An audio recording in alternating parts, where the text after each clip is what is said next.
నమస్తే. Welcome to ఆర్వీఎంసీ.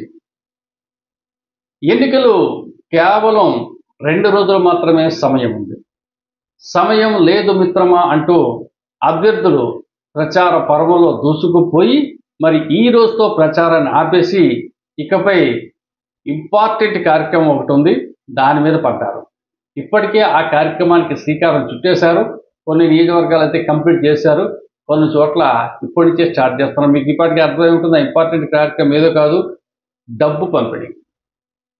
ఈ డబ్బు పంపిణీ అనేది ఎన్నికల్లో కీలకం. అయితే రాష్ట్రంలో ఎలా జరుగుతుంది, అసలు ఈ డబ్బు ప్రభావంతో ఓట్లు పడిపోతాయా, అభ్యర్థుల జాతకాలు మారిపోతాయా, ఓట్లు కొనుక్కుని ప్రభుత్వాన్ని మన అనుకూల ప్రభుత్వాన్ని మనం చేసేసుకోవచ్చా, అంటే డబ్బున్న ఓడికే ఇది పెత్తనం అధికారం దక్కేస్తుందా అనేది మనం ఒక్కసారి ఆలోచన చేస్తే ఎక్కడెక్కడ ఎంత పంపిణీ చేస్తే ఒకసారి చూస్తే మంగళగిరిలో వైసీపీ వాళ్ళు 5, టీడీపీ వాళ్ళు 2, సారీ 5 అంటే 5 lakhs అనుకున్నారు కాక 5,000, టీడీపీ వాళ్ళు 2,000 ఇస్తూ ఉన్నారు. పిఠాపురంలో వైసీపీ వాళ్ళు 5,000, జనసేన వాళ్ళు 2,000, కుప్పంలో వైసీపీ వాళ్ళు 8,000 ఆల్రెడీ ఇచ్చేశారు. ఇంకా ఇవాళ రేపు ఇంకో 2,000 ఇస్తారట. టీడీపీ వాళ్ళు 5,000 మాత్రమే. మరి అదేవిధంగా మరి ఇంకా కాకినాడ సిటీ చూసుకుంటే చంద్రశేఖర్ రెడ్డి గారు జగన్మోహన్ రెడ్డి గారు బినామీ, మరి ఆయన కూడా ఎక్కువ ఇస్తారనుకోని, కానీ ఆయన 2,000 రూపాయలు ఇచ్చారు. అక్కడ టీడీపీ ఇంకా ఏం ఇవ్వలేదు. రామచంద్రపురం కాన్స్టిట్యున్సీలో అటు వైసీపీ 1,500, టీడీపీ 1,500. మమ్మడివరంలో కూడా అంతే, అటు వాళ్ళు 15, వీళ్ళు 15, ఇలాగ ఇచ్చుకుంటూ పోతున్నారు. ప్రధాన చోట్ల మ్యాక్సిమం 5 నుంచి 10,000. వైసీపీ వాళ్ళు ఎక్కువ డబ్బు ఇస్తూ ఉన్నారు, టీడీపీ వాళ్ళు డబ్బులు చాలా తక్కువ ఇస్తూ ఉన్నారు. ఈ నేపథ్యంలో మరి డబ్బుతో ఓట్లు కొనే పరిస్థితి ఉందా అని మనం అసలు విషయానికి వస్తే, కేవలం డబ్బు ఇవ్వటం వల్ల 2-3% ఓటింగ్ మాత్రమే వాళ్ళకి అనుకూలంగా వెళ్తుంది. డబ్బుతో కొనడం వల్ల 2-3% ఓట్లో మాత్రమే వాళ్ళకి ప్లస్ అవుతాయి. మిగతా ఓట్లు ఎందుకంటే ఓటరు ఆల్రెడీ ఫిక్స్ అయిపోయాడు. ఒక రకంగా జగన్మోహన్ రెడ్డి మీద సంక్షేమ పథకాలు తీసుకుని అభిమానంగా ఉన్నటువంటి వ్యక్తులు ఫిక్స్ అయిపోయారు, అతనికే ఓటు వేయాలి అని చెప్పేసి. సో అటువంటి వ్యక్తి దగ్గరికి వెళ్ళి మనం 10,000 ఇచ్చి సైకిల్కో జనసేనకో బీజేపీకో ఓటే అని చెప్తే 10,000 పుచ్చుకుంటాడు. నాకు వద్దు, 10,000 నాకు వద్దు, నేను జగన్కే ఓటేస్తానని చెప్పి మాత్రం అనడు. ఆనందంగా పుచ్చుకుంటాడు 10,000. ఓటు పోలింగ్ బూత్లోకి వెళ్ళిన తర్వాత ఎవరికైతే ఇవ్వాలనుకున్నా ముందులో మైండ్ అతను ఫిక్స్ అయి ఉంటుంది, ఆ ఫిక్స్ అయిన ప్రకారం ఆళ్ళకే ఓటేస్తారు. అట్ ది సేమ్ టైం అతను చంద్రబాబు నాయుడుకి ఇవ్వాలనుకున్నా, పవన్ కళ్యాణ్కి ఇవ్వాలనుకున్నా, లేకపోతే భారతీయ జనతా పార్టీకి ఇవ్వాలనుకున్నా, వైసీపీ వాళ్ళు ఎంత ఇచ్చినా కానీ పుచ్చుకుంటాడు, కానీ ఓటు మాత్రం వేడికేస్తారు. కానీ ఎక్కడ పనిచేస్తుంది ఈ అమౌంట్ అంటే, సీటు కాడ టైట్ వచ్చినప్పుడు పనిచేస్తుంది. ఉదాహరణకి మనం ఆ టైట్ ఎక్కడ వచ్చిందని చూసుకుంటే, రాష్ట్రంలో గుడివాడ కొడాల నాని గారి టైట్ వచ్చింది. అక్కడ కొడాల నాని, వెనిగంట వీళ్ళిద్దరూ సరి సమానంగా పోరాడుకుంటూ ఉన్నారు. సరి సమానంగా ఎవరికి మెజార్టీ వచ్చిన కేవలం 2,000 లోపే వస్తుంది. అక్కడ డబ్బు పనిచేస్తుంది. ఎవరో ఒక 1,000 రూపాయలు ఎక్కువ ఇచ్చారో అక్కడ ఈ 2,000 ఓట్లు అటు ట్రాన్స్ఫర్ అయ్యి, ఎవరు డబ్బు ఎక్కువ ఇచ్చారో వాళ్ళకి ట్రాన్స్ఫర్ అయ్యి వాళ్ళకి విజయ అవకాశాలు అక్కడ ఉంటాయి. అలాగే గుండిలో కూడా డబ్బు పనిచేస్తుంది.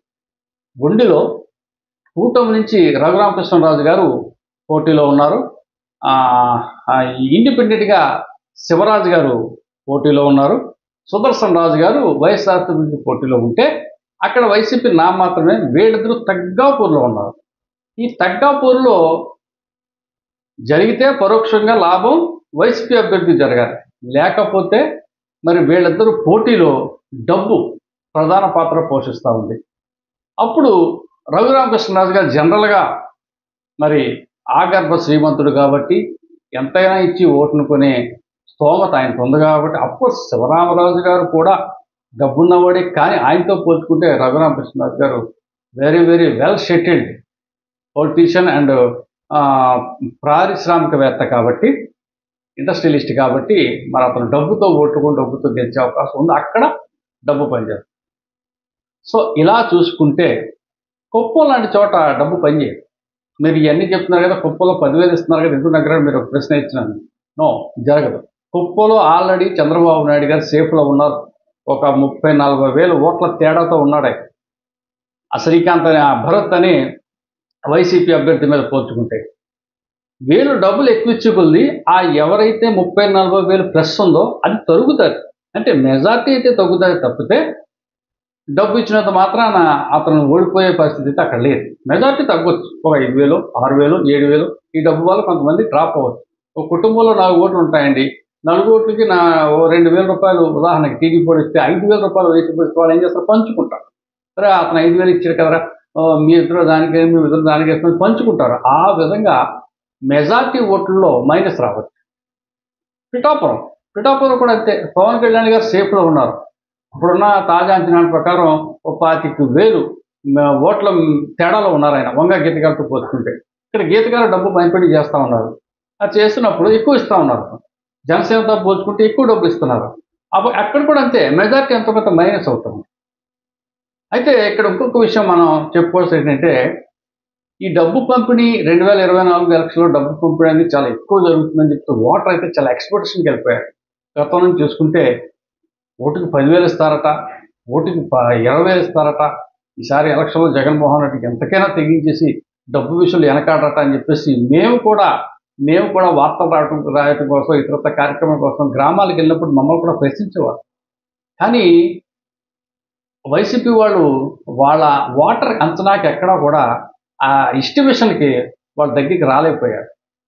వాళ్ళు అనుకున్నది 1,500, 2,000, 3,000, 5,000 తప్పితే అంతకంటే ఏం ఇవ్వట్లేదు. జనం ఎన్నో ఊహించుకున్నారు కానీ ఆ ఊహకు అన్నట్టు ఏం ఇవ్వట్లేదు. టీడీపీ వాళ్ళు చాలా ముందు ఎలాగైతే స్టాండ్ అయ్యారో, ఫస్ట్ 1,000 రూపాయలు ఇస్తా ఉన్నారు, 1,500 అన్నారు, 2,000 అన్నారు. సో వాళ్ళు లీస్ట్ 1,000 నుంచి 2,000 లోపే, ఇక దాటి ఎక్కడా కానీ ఇవ్వట్లేదు. ఎక్కడో ఉండిలో రఘురామకృష్ణరాజు గారి ఏలో ఏమైనా కొద్ది గొప్ప ఎక్కువ ఇస్తే ఇవ్వచ్చేమో, కానీ మిగతా చోట్ల ఇంకా పాలకులు రామానాయుడు గారి చూస్తే అది కూడా ఇవ్వరు. సర్వీస్ అయి తప్పితే ఆయన కూడా డబ్బులు ఇచ్చే పరిస్థితి లేడు, కానీ గెలుపు అక్కడ ఖాయం. సో ఈ విధంగా చూసుకుంటే ఓటర్ అంచనాకి, ఎస్టిమేషన్కి, ఎక్స్పెక్టేషన్స్కి ఎక్కడా కూడా పొంతన లేకుండా ఈ డబ్బు పంపిణీ అయితే జరుగుతూ ఉంది. వీళ్ళు క్యాండిడేట్లు అయితే తెలివి మీరిపోయారు. వాళ్ళు ఎంతైనా అడుగుతారు, మనం ఇచ్చేది ఇంతే ఇచ్చుకొని మనం మన పరిమాణం చేసుకుందాం, తెలివిగా వాళ్ళు వెళ్తూ ఉన్నారు. ఇంకోటంటే మంగళగిరిలో ఈరోజే ఒక వైసీపీ నాయకుడి ఇంట్లో మరి ఈడీ సోదాలో 25 కోట్లు లిక్విడ్ కేసు దొరికిపోయింది. అంటే వైసీపీ వాళ్ళు టీడీపీ వాళ్ళతో పోల్చుకుంటే చాలా ప్లాన్గా ఉన్నారు, చాలా ఎక్కువ డబ్బులు ఇస్తూ ఉన్నారు. అయితే మనం ముందుగా అనుకున్న డబ్బు ఎంత ఇచ్చినా అభిమానం ముందు డబ్బు ఓడిపోతుంది.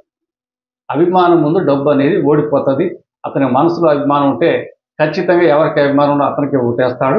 డబ్బు ప్రభావం కేవలం 2-3% మాత్రం చూపిస్తుంది. Thank you so much.